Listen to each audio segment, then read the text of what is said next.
Baik, kembali lagi bersama saya Muhammad Alif Baihaqi. Nah, di video kali ini saya akan membahas hasil tutorial dari Cat-like Coding Pedal Square. Tutorial ini membahas bagaimana cara membuat game prototype sederhana mirip Pong menggunakan Unity. Tetapi yang menarik di sini adalah seluruh objek di game dibuat hanya menggunakan cube bawaan Unity. Jadi tanpa model 3D tambahan, tanpa asset store, dan tanpa karakter kompleks. Semuanya dibuat sesederhana mungkin supaya fokus ke gameplay dan coding. Nah, game yang dibuat pada tutorial ini bernama Pedal Square.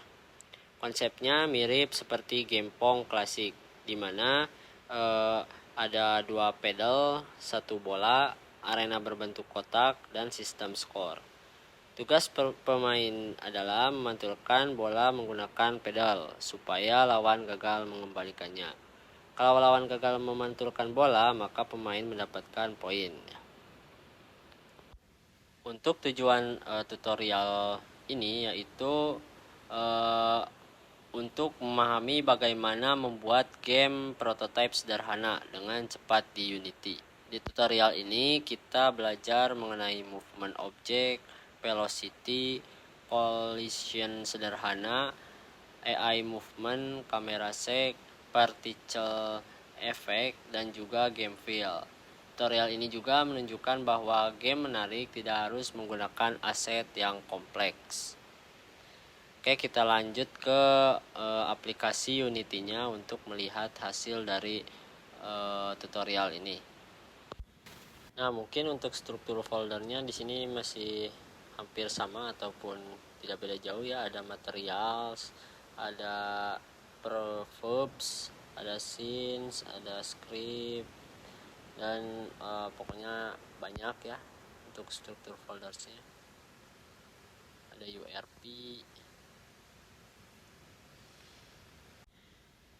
Nah, untuk folder script digunakan untuk seluruh logic game. Di dalamnya terdapat beberapa script utama seperti game.cs, ball.cs, pedal.cs, dan juga lively camera.cs. Masing-masing script memiliki fungsi berbeda. Dan untuk ball.cs, script ball.cs ini bertugas mengatur pergerakan bola, velocity, bouncing, dan collision sederhana. Jadi bola bergerak menggunakan perhitungan posisi dan velocity secara manual, bukan menggunakan fisik bawaan Unity. Untuk pedal.cs, script pedal.cs ini digunakan untuk mengatur atau mengontrol pedal player dan juga AI movement, score, dan hit detection. Tutorial ini juga menambahkan AI sederhana supaya pedal lawan bisa bergerak otomatis mengikuti bola. Oke, kita coba untuk running ya. Nah, mungkin seperti ini hasilnya kurang lebih ya.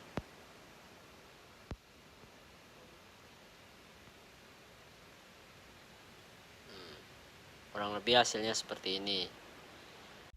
Oke, kita lanjut untuk tutorial selanjutnya, yaitu kita membuat movement ya. Di sini untuk movement saya mengambil dari tutorial sliding a sphere.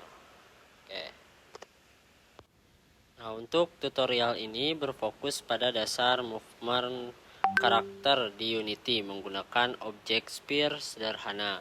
Walaupun terlihat simpel, tutorial ini sebenarnya mengajarkan banyak konsep penting seperti player movement, velocity, acceleration, input handling, collision area, dan bouncing movement. Tutorial ini menjadi dasar sebelum masuk ke sistem movement yang lebih kompleks seperti physics movement atau karakter controllers. Nah, objek utama yang dibuat di tutorial ini adalah sebuah sphere yang bisa bergerak di atas plane menggunakan keyboard. Sphere tersebut dapat bergerak sesuai input player, memiliki acceleration, berhenti secara smooth, dan memantul ketika menyentuh batas area. Jadi tutorial ini bukan sekedar menggerakkan objek biasa, tetapi lebih fokus ke bagaimana membuat movement terasa lebih natural dan responsif. Oke, kita langsung ke Unity seperti biasa. Nah, untuk project ini, struktur folder di Unity biasanya dibuat seperti ini ya, sama seperti sebelum-sebelumnya. Ada material, scan, script. Yang membedakan itu isinya ya, isi materialsnya. Ada scan, ada script juga, dan ini masih banyak lagi ya untuk struktur foldersnya. Nah, folder script. Nah, pada folder script digunakan untuk seluruh logika movement. Biasanya terdapat script utama seperti moving spare.cs. Nah, script ini menjadi pusat seluruh movement system. Di dalam script ini terdapat input handling, velocity calculation, acceleration, dan collision boundary.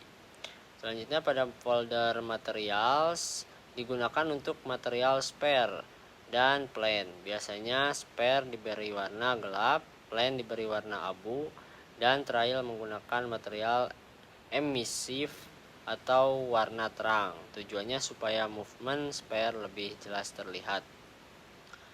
Terus ada folder trial. Nah, tutorial ini juga menggunakan trial renderer. Trial digunakan untuk menampilkan jejak movement spare ketika bergerak. Jadi player bisa melihat arah gerakan objek dengan lebih jelas. Folder prefab selanjutnya. Nah, ini tuh digunakan untuk menyimpan objek spare yang sudah diberi script, material, dan trial renderer. Jadi objek bisa digunakan ulang dengan mudah. Untuk cara kerja dari movement sebenarnya adalah membuat movement menggunakan velocity.